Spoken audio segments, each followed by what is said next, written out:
to our third and final week of this series.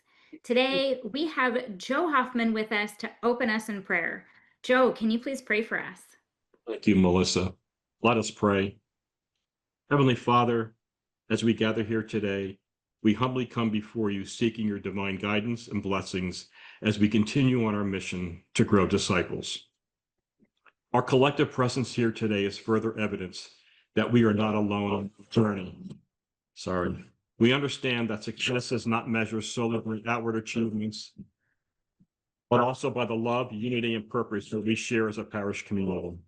Grant us the wisdom to navigate challenges, the strength to persevere, and the insight to recognize the significance of every moment. We pray that our coaching will continue to bear fruit in the form of partner parish renewal and growth, and that our collective efforts be a source of profound joy, inspiration, and achievement for all. We thank you for your unwavering support and presence among us always. We pray this in your name. Amen. Amen. Thank you, Joe. Well, if this is your first time here, welcome. And if you've been here with us before, welcome back. As always, let us know in the chat who you are and what parish you're from and where your parish is located so that our team can welcome you. I'm excited to be here with all of you. My name is Melissa Wilkinson, and I'm a part of the Rebuilt team. Before we dive in week 1, we promised that we'd grant a wish this week, just like we did at the Rebuilt conference. We wanted to bring some of that conference magic forward into this workshop series.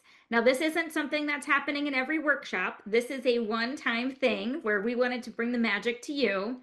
So please join me in granting this wish for the team at St. John Vianney and St. Mary in California. These two parishes share a pastor and had multiple members of their staff request a wish. So we are awarding them a Starbucks gift card so their team can enjoy coffee together. And now join me in the chat and say, wish granted. I'm sorry, I don't have a magic wand, so a pen is going to have to do, but we're excited. So team at St. John Vianney, be on the lookout. We are emailing it to Jennifer. Now, earlier in this series, we've been reminded by Father Michael White and Father Mike Jendrick that parish leadership is both challenging and rewarding, and that we're not in this work alone. Today, for the first time ever, we'll hear from a panel of parish leaders who, like you, are living this mission every day. We'll continue to focus on our 3 key points. 1 mission, shared challenges. We know we all face obstacles in parish life, but our shared mission to make disciples unites us all. The second one is strengthen community. We grow stronger together when we share ideas and experiences. And the third one is next steps matter. So after events and workshops and conferences, we know that the most important thing we can do is take action. As I've said, we've never done this before in a workshop, so we're excited for you to get to learn from these leaders and get to ask them questions. If you've got a question for any of them, please put it in the chat. You can put in a specific name of a specific leader that you want to learn from, or you can keep it general. And here's a hint for you. The earlier you put your question in the chat, the more likely we'll have the chance to answer it. And just a reminder, there's no breakout sessions today. So if you have questions, feel free to drop them in the chat. Now, let's dive in and introduce our 3 panelists today. First up, we have Jen Daniels, Director of Operations at St. Mary of Vernon in Indian Creek, Illinois, and she is a content member. Next up, we've got Kate Muir, Parish Administrator at Holy Spirit Parish in Grand Rapids, Michigan, and Kate is part of a partner parish. And we've got Joe Tomaso, Director of Discipleship in Libertyville, Illinois, and he is in leadership coaching. So I'm going to ask all 3 of you, please give yourselves, just give us a little brief introduction on who you are and what you do so they can get to know you better. Jen, can we start with you? Sure. Director of Operations. So I do a lot, just like everybody else. But yeah, we're we're a substantial parish, 2,000 families, and 4 masses a weekend, and no school but religious ed. And so we have a lot going on at St. Mary of Vernon. Amazing. Thank you. And Kate, how about you? My name is Kate Muir. Thanks for having me. I have had the pleasure of serving my parish for 3 years as our office administrator. Um, we've also are entering our third year of being a partner parish with Rebuilt and all of their wonderful resources and connections. We are a very big parish, one of the biggest, if not the biggest in our diocese, as well as the biggest school. We have almost 400 students this year. So we've got a lot going on, and like Jen, kind of a jack of all trades. I'm father's right hand, so whatever needs to be done, it gets done by me. I imagine a lot of people who are on this Zoom right now can relate to what both of you have just said. You've got all of the things, all of the plates spinning in the air. And Joe, can you tell them a little bit about yourself, please? Yeah, absolutely. Hi, everybody. I'm Joe Tomaso. I'm the Director of Discipleship at St. Joseph Catholic Church in Libertyville, which is a north suburb of the city of Chicago. Bear down. I am really blessed to be able to oversee a team that really looks at formation and discipleship for all generations. So, our children's formation, our youth ministry, and adult formation, especially small groups. And I've just been so inspired by the strategies and tools for Rebuilt that I've seen that bear a lot of fruit. So, really excited to be on the call with you all. Well, I'm excited that everyone here gets to learn from the three of you today. So, just a reminder, if you've got questions for anybody, drop those in the chat for us, please. Okay, this first question is for everybody. What's one of the biggest challenges you've faced in leading parish renewal? And how has knowing that others are on the same mission helped you keep going? Who wants to take that one first? I will. Okay, Kate. First and foremost, I always felt alone when I first started here because I had no formal training. I just kind of jumped in. Father didn't know what to do with me in terms of training, so it was like learning on the fly. And becoming part of Rebuilt was the first time I didn't feel alone because of this. And knowing I can ask a question and people give me 20 answers that are all different, but I can try one that might work for me. But the biggest thing is knowing your why when it comes to change. Change is hard for people, including your staff, and making sure you have the right people on the bus. Sometimes that's your hardest hurdle and your first hurdle that you need to attack. So that way you aren't alone in wanting revival and renewal in your church and making it better and grow. And again, understanding why are we doing this? Because your parishioners are going to ask you, why are we doing this? Why are we changing? We're fine. Fine's good, but it's not better. We Right. can be better. So that's why. So that's what I would say. Thank you, Change is Kate. hard, but it's okay. Definitely. Jen, how about Sure. you? Yeah, I can speak to that. So um, St. Mary of Vernon is a newer parish. We are 47 years old, and we've had only 3 pastors throughout all those years. And so in addition, we have some of the original parishioners who's formed the parish 47 years ago still as members today. And so when we introduce some of these things, definitely change is hard and scary. Like you're doing what? Welcome signs, what? And so at least knowing that there are other parishes going through these same, so to speak, growing pains is comforting to know that we are on the right track because we've seen it accomplished elsewhere. And we just have to keep our heads down and keep going.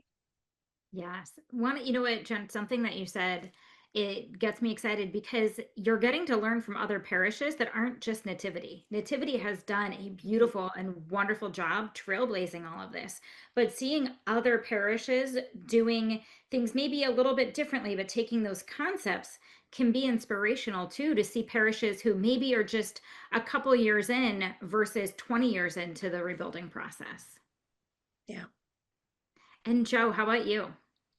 I would say the most challenging, but also the most valuable long term for leading a parish in renewal for me has been just the relational journey of coming alongside other people, like Kate was saying, to kind of plant seeds in mind and heart about why we are doing this journey.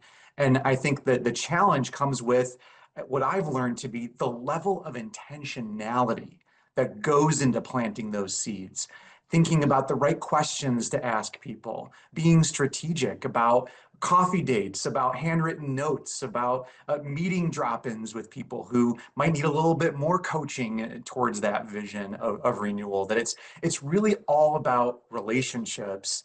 And I think that's so important when it comes to identifying who are those key influencers and leaders in the parish, that really this is about leading people somewhere. So it's really got to be also about just genuine care about that person as a person.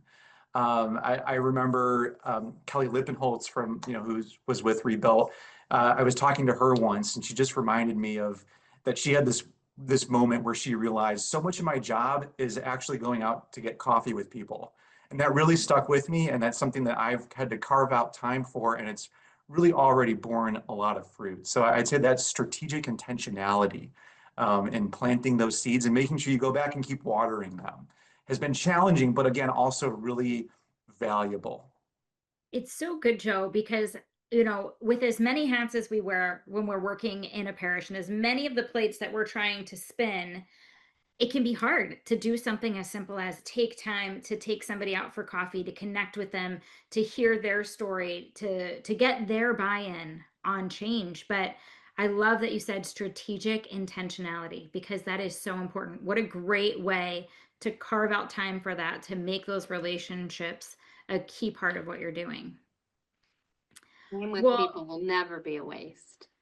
what's that, Kate? So time with your people will never be a waste. Definitely, definitely. And it shows them that you can prioritize them as well. Now, Kate, this next one is for you. How has being a part of workshops like this or connecting with other parishes shaped the way you lead in your parish? Well, again, like Joe, it's all about relationships. And I see a lot of people's names on here that I know and have known for a long time that I've made through this, whether it be these Wednesday workshops. The courses are so valuable. I cannot emphasize that enough. The content is good, but I think almost the conversations that I've had with other parishes and what are they doing, or they did something and it failed. Well, why did it fail? And breaking that apart so we don't make those same mistakes. And or what was your success? I want to try that, but it won't work here. So how can we tweak it for us? And just the constant back and forth with people who get it, right? Like everyone on this call gets what we do. It's hard. It's not for the weak of heart. It's because we care and we have servants' hearts and we want the best for our communities. And the most important thing I can say is you have to participate. You can't be on the wall just listening. Like, I'm going to encourage all of you to really ask a question. Everybody should have at least one, whether we answer them all today or later. There's no reason you don't have a question. You have something.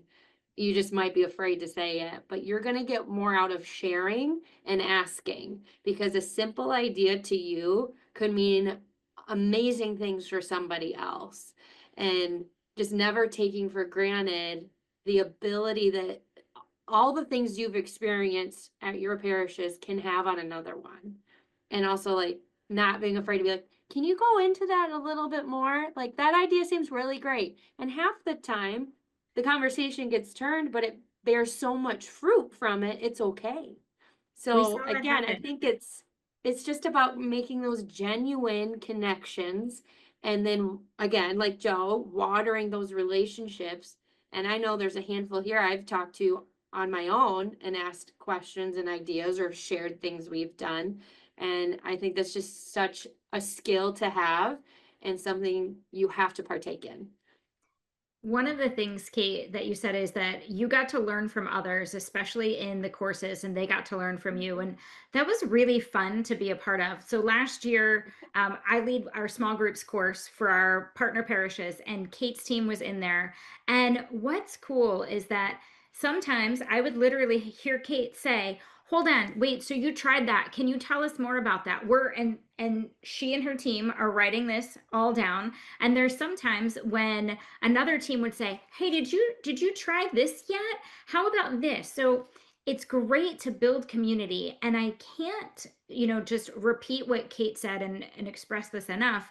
When you are in your discussion groups next time, really get to know people and ask them questions too, because having these people that you can reach out to and connect with that are on this journey with you can make a huge difference in your parish. Now, Joe, this next question is for you. What's one idea that you borrowed from another parish that made a real difference in your own parish? Well, I'd say first, the great thing about being in a community of other churches that are doing this renewal stuff is that we don't all have to make the same mistakes.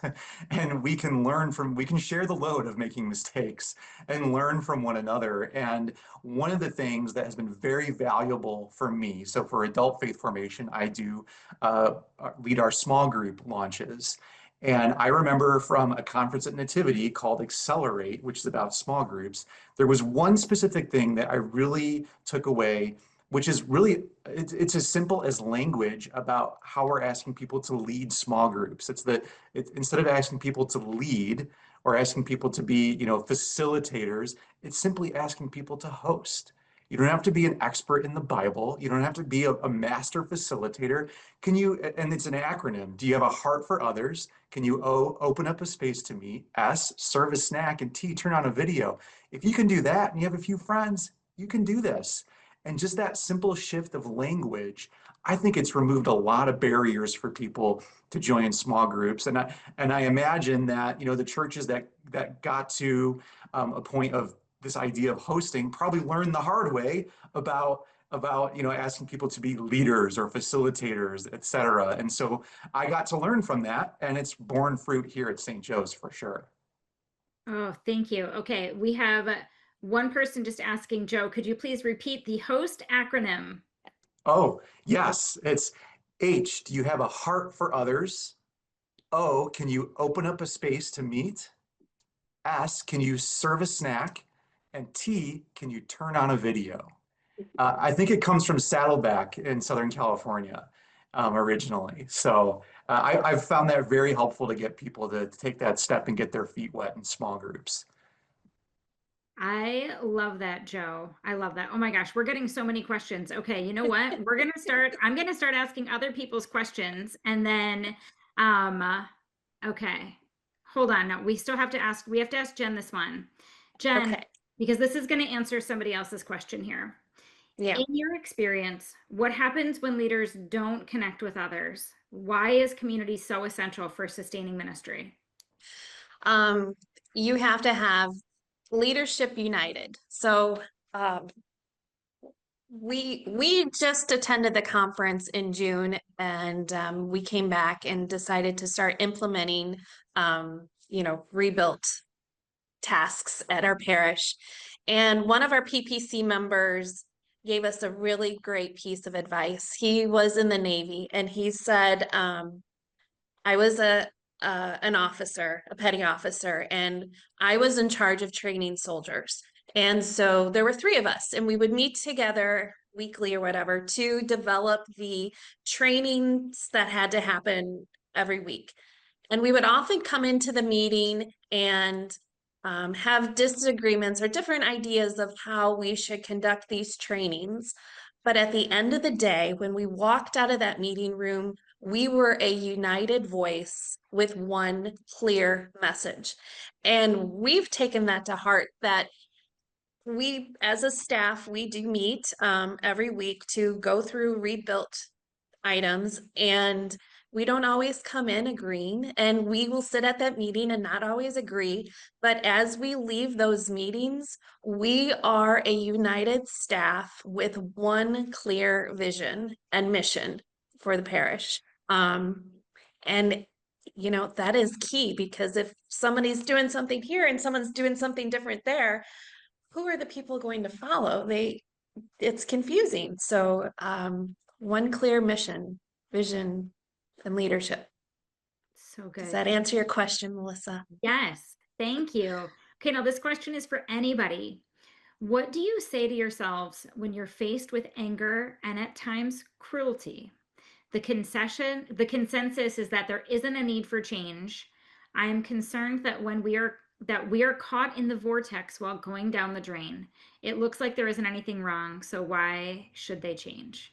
Whew, I can feel that one. I've been faced with anger and cruelty in regards to the changes I've made at my parish. Kate, I know you and I just talked last week.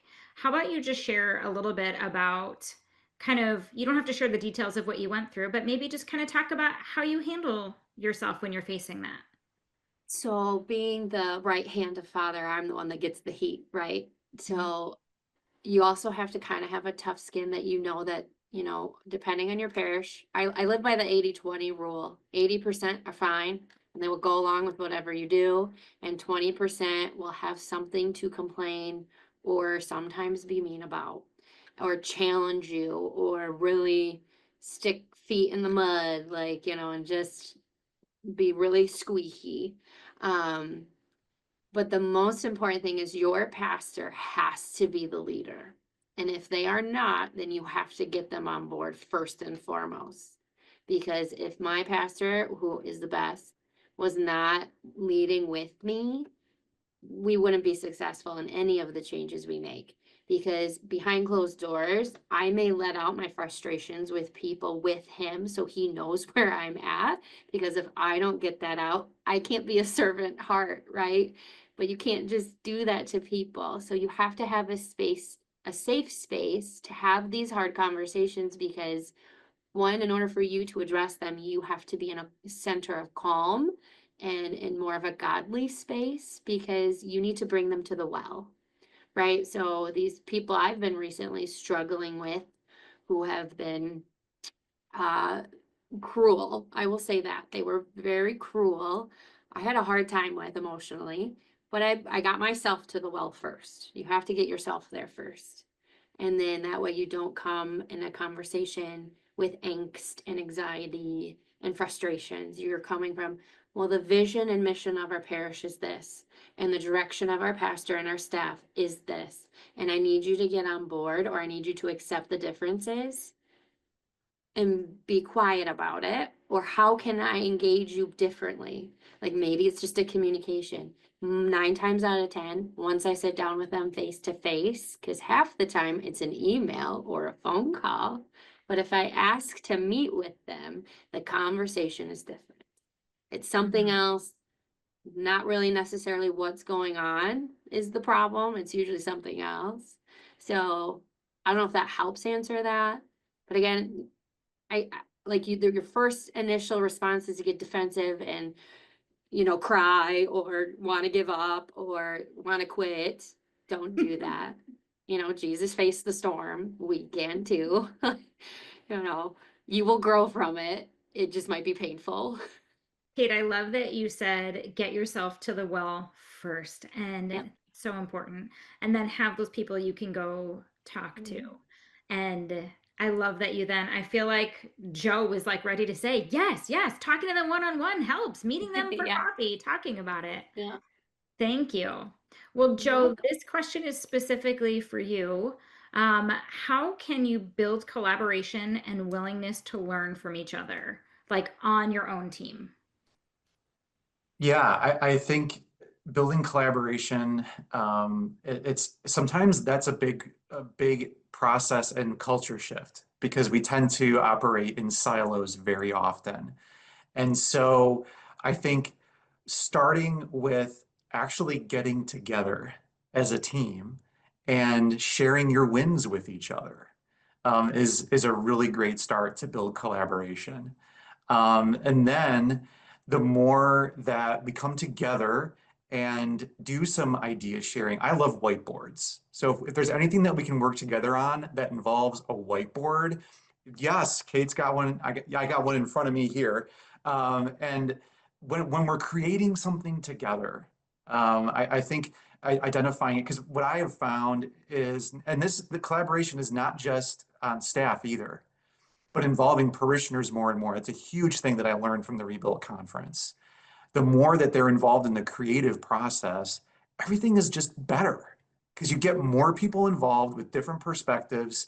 And I think it's at some point you just break the ice, find something that you can share together, go to that whiteboard and start talking to each other. So good. Thank you, Joe. I love your idea of get more people involved too. That is so good. Now, here's a different question that I think, maybe some of you can relate to. How do you get your church staff to get along? We don't have staff meetings because they demean each other. Isn't it hard to be in community and feel surrounded by a supportive community when the staff doesn't even get along yet? So, who wants to answer that one for us? I mean, I can try and everyone else can jump in. I just think I don't know, first and Jen's laughing foremost, over here. because we can relate, everyone can relate to this at Everyone can some relate, point in the right? journey. I mean, I came in as a newer staff member. I've had staff members here on our team that have been here 40 years. I've had staff members that have been here a year when we started this journey. So getting everybody on board still sometimes is difficult, but they get it. They see results. They see we're growing, we're flourishing, we have the most sacraments now this year. We have the most, our attendance is going up, our giving is going like, so when people come at me now about not wanting to be on board, I'm like, but the results speak for themselves. It's not like we're just doing it to do it. But let me go back to the beginning of what I said is, do you have the right people on the bus? Right. But before that, is the why explained really well? Is that communicated to the staff of, we want to revive our parish, but why do we want to revive our parish? What's our end goal? What is our mission? Our mission, we couldn't even say. No one could repeat it because it was a paragraph. So that was the first place we started as a staff. Let's make a mission that we could all say. So like that's what we started, and now everything funnels through that. That makes a huge difference. And then sometimes, we had tough calls of removing some staff. We're like, I And don't that's think this is your see? calling. You're struggling and I don't, and then it was a dialogue and they agreed. They're like, yeah, this is not what I just want a 9 to 5er. And I'm like, that's not what this is. This is not, this is our community. That's a 24/7 gig in a way, right? Like, no, there's no checking out. Great. Yeah, if I could piggyback off of that, Kate, you said this is our community. And I think one of the things that really impacted me when I first started the one-on-one rebuilt coaching, and I was talking to my coach about exactly this, the challenge of getting more staff cohesion. I'm talking about wanting to, lead by planting those seeds, and et cetera. And my coach asked me, he's like, so the staff, one person in particular, for example, what are their kids' names? And what do they do outside of work? What do they enjoy? And I was like, ooh, I'm not sure. And he's like, that's where you start. Because again, this is about relationship with people. And people want to know that we care about them before they're going to listen to what we're going to say. And so he even had me start out with a spreadsheet, my own little spreadsheet with the names of people. And there were parishioners too. Also, I added to that spreadsheet of like, their kids are in this sport and they just got back from this trip and they just had a grandkid, and so that I could like reference it and like check in and really start to build the personal relationship too. That's so good. There's that intentionality, Joe. I love that. Yeah. Jen, I know you've got some stories for us. Oh boy, I have stories. But also just to add on to Katie or to Kate, with the mission and vision to get the staff to work on it together, like to everybody to hear everybody's input and to sit down and have conversation and maybe not make it a formal staff meeting, but order pizza and just be in a relaxed atmosphere and just have a conversation, a relaxed conversation. Maybe don't even if the pastor isn't there at first. That's an idea because we had a staff meeting without him and other voices were heard. And then I had to go back and share with him what was said. But the point was, people are more willing to speak and share at those times. But also, are the right people with us? And if they are not willing to go through with the mission and the vision of the parish and follow the leadership of Father, then maybe this isn't the best place for them. So. That's I would just add one final quick note here to pay attention to where you're meeting, Yes. because we have had staff meetings in windowless rooms that are dingy, and we're at tables that are like 20 feet apart from each other, facing each other. It's very awkward. And the layout and format of the physical space also can really help to break down the barriers. But get people in a circle, remove those barriers that we put in front of ourselves to hide behind, to open up. oh, And have will- margaritas. what was that? And have margaritas. Have margaritas. So, but that leads me to just a follow-up just for all of you. Have the three of you, have you ever had a staff offsite? Yeah, that's where I was going. Okay. So we've had different versions of offsites. We've had an entire, because we have a school too, right?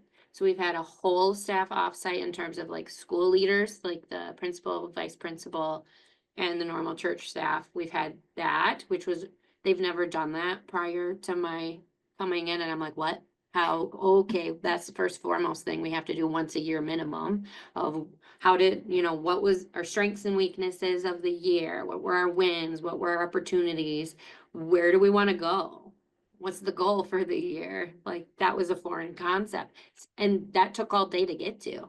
Yeah. You have to remember offsites, you want to do a lot, you're only going to do a little because the conversation is so key. But this year we did a smaller, like our strategic leadership team offsite. We did it at someone's cottage that we knew on a lake in sweatpants and t-shirts. We had mass with Father. He brought mass to us, and we had donuts and burger. Like we were there all day, like, and we had fun. I cannot emphasize, if you can't have fun with your staff, you got to have fun with your staff first. And like, so we've made it a priority that 4 times a year, we're doing fun outings as a staff in terms of we're going to a happy hour. We did that at the beginning of the school year. Just, we had no agenda. It was just to hang out, get to know each other. How was your summers? We have a Christmas dinner that we're doing the first week in December. We have like an Easter celebration dinner that we're doing, and then we're going to do another happy hour before summer because people leave, our school staff will leave, right?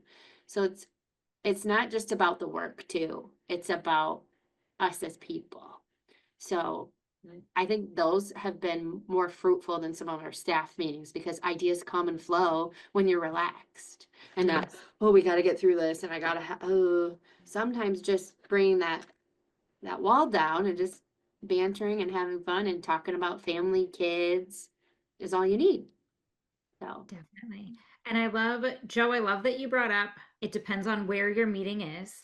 And Kate, I love that you talked about doing your offsite at a lake. I can tell you some of my favorite staff offsites in my parish were in somebody's lake house. And when you're just in God's beauty like that, like when you look around and you see water and trees and mountains or whatever atmosphere you choose, it's just something that just naturally relaxes people and you can connect and go deeper in the conversation. Like Kate said, you're not going to get the whole long list of things done, but you can go deep on the conversation, which is so helpful. Okay, we have a question here from someone. As a newly merged parish, our pastor and leadership team are focusing on creating a unified community with a new mission and vision. We would like to start small groups, but to educate leaders and seek commitment now seems overwhelming with the angst of merging 2 communities, 2 groups of ministries, and new clergy. Has anyone had experience with newly merged communities and starting small groups? Oh, you know who I think of for this? I think of the team at St. John Vianney and St. yes, Mary because they'd be great. they just went through the small group, and I know we've got a ton of them on here. So Kate, do you want to share anything that you heard from them in the course from last year? Oh, I don't want to butcher it. I think they were so good at not moving too fast and hearing out both of their communities. Because I remember they would do things a little differently because their people were different. Their communities were a little different, so they couldn't do the exact same thing. Um, so just different approaches a little bit to starting small groups. But again, go back to the whole point of small groups and communicating that out to your now merged parishes is, hey, we're a new community. What better way than to make it feel smaller by now being in a small group together and being very intentional about who you put in groups, make sure you have the cross cross section of both communities to really tie that together. Is it going to be daunting? 100%. Is it doable? 100%. I highly recommend you do it because that might fix a lot of problems actually. I see thumbs up coming in the chat from Jennifer DeSalvo from St. John Vianney and St. Mary. So I think you shared it. One of the things that I'll share from being in there with them and seeing them, it was beautiful because it was the first time their two teams worked together on something really big, and it helped them to gain alignment too. So hold on, let's see. Oh, we've got okay. Um, it's just beautiful to watch what can happen when those two teams come together. So, Joe or Jen, have you seen this in any parishes yet? We, yes and no. We have a lot of merged parishes here in the Chicago area, but I haven't directly connected with any of those merged parishes. Okay. So, Okay. I could just speak from the standpoint of small groups. Yeah, we haven't gone through that merger ourselves either. That like what you said, Kate, I just think that small groups can really go a long way. We talk here about moving further, faster. If you bring people together consistently, forming a habit of coming together to pray together and grow in faith from both sides of that merger, I can only imagine that bearing fruit. And I did check. So it is. I think there were some questions about small groups. That host acronym did come from Saddleback Church in Southern California.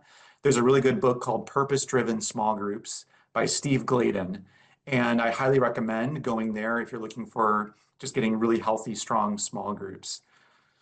Yeah, those are such good books too. And a lot of what Nativity learned, they learned from the team at Saddleback, and then took things and, kind of molded them to fit the Catholic faith and tried what worked, just like all of you are trying different principles and gaining results from them.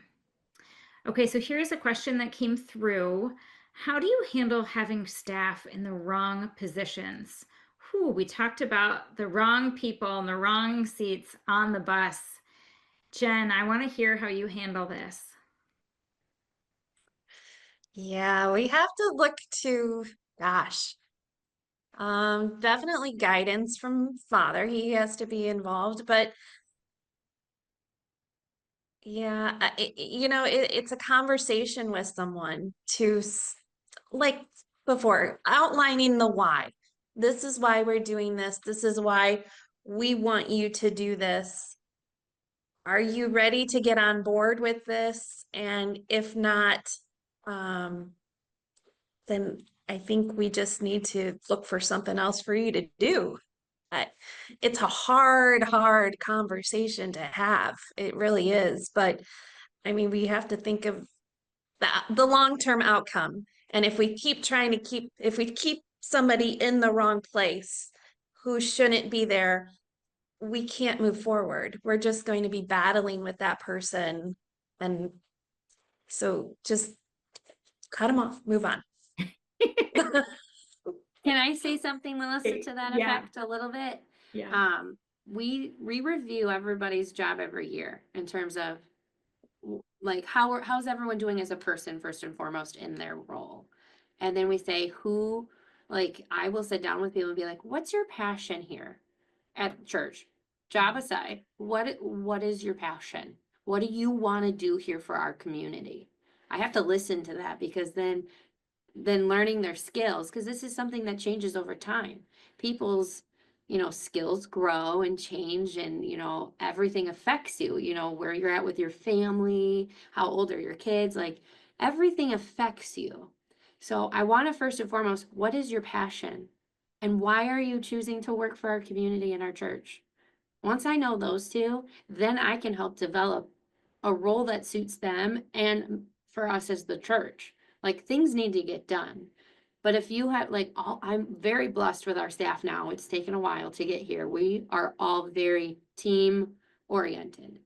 Yes, this is my job, but I do everything because I know Mike is really good at this and I am not, but I need that. So he will do it for me and I will do something else for him and vice versa because we all have the same goal at the end of the day. We all know it needs to happen. Sometimes we have to drop everything and work on small groups all together to get that lifted. And then we'll move over here. And so again, I think it's finding out what your people's passions are first. Does that align up with their skills? Is that a need you need in your parish or your community? And if not, then you have more tougher conversations of there's not a role right now for that, but I'm hoping in the future there would be. Would you serve your passion in this capacity as a volunteer? I've had to do that.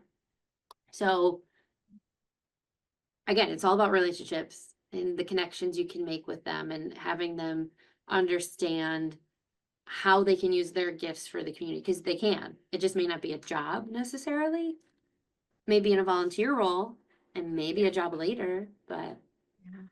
And something that you both said, I think is hard to talk about, especially in a church, because we're a church. We want to be kind and compassionate. But when that person is not the right fit for any seat on the bus in the parish, it is time to have those difficult conversations. And maybe it is a performance improvement plan, or maybe it is a healthy conversation on what would you really rather be doing?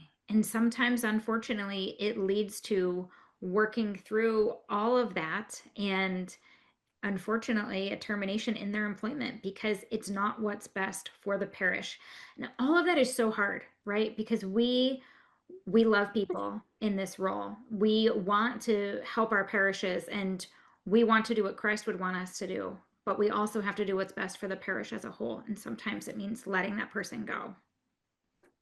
Right, because even though we are a church and a parish, at least my role, it's a business, and we have to keep the business aspect in mind. So Yes, for sure. absolutely. And it's parishioners' money that is paying those salaries. And we have to be good stewards of that as well. Okay, we have one last question here, and this isn't a nice, simple one. Kate, how many staff do you have? oh, in the church or overall? Um, Overall, I would say start with the church and then if you can add in with school and well, everything. I would say we're understaffed for the size of church we are. I will say that. We have Aren't we one, all? Come on, every parish feels that way. I think we only have like 7 church staff technically. Okay, And if you add in the school leadership, we're probably at 12 or 13 okay, total. okay. Total. Joe, how many staff do you have in your parish? We're also about same size. We're about 12, and I think that's also counting our school leadership. Okay. And then Jen, what about you? We're a staff of 14, Okay. no school. And no school. Okay. Well, this has been amazing conversation. I didn't even get to ask all of my questions because other people had questions. So I'm so grateful for everyone who sent us messages and asked us some questions. So I'm just going to share with everyone. We've seen that some challenges are real, but we're all united by one mission. We've been reminded of the strength we can find in community, and we've been inspired by these real life examples of next steps to make a difference. So, everyone, I just want you to remember you're not alone. The work that you're doing matters. Keep moving forward, keep taking steps, and keep leaning into this community. Together, all of us, we're building parishes that make disciples. And we'll see you here next time on October 8th for our next series. We are talking about one church, one message. And please know that we're all praying for you. We'll see you next time.